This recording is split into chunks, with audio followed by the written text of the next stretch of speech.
The BBC presenter at the centre of a sex photo scandal has been named.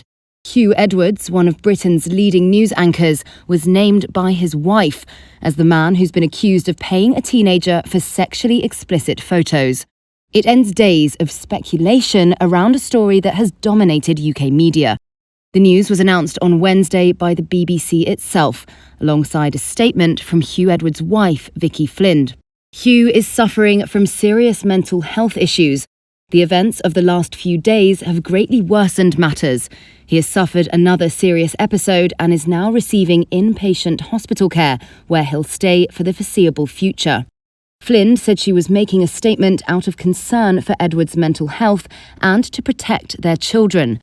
The story was first broken by Britain's Sun tabloid last week, reporting a leading BBC presenter had paid a young person around $45,000 for explicit photos over 3 years, beginning when the person was 17.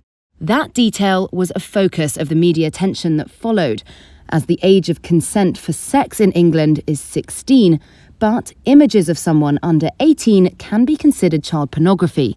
The BBC at that point suspended the presenter but didn't name him, while several other BBC stars took to social media to clear their names. London's Metropolitan Police said on Wednesday it had concluded its assessment into the allegations and found that there was no indication a criminal offence had been committed. Edwards, who has 5 children, has worked for the BBC since 1984 and has anchored its flagship BBC News at 10 bulletin for more than 2 decades. He's the broadcaster's highest-paid news presenter. He announced the death of Queen Elizabeth to the nation in September and has led coverage of the biggest events in Britain since the turn of the century, including elections, royal weddings, and the 2012 Olympics. In her statement, his wife said Huw intends to respond to the stories that have been published, once well enough to do so.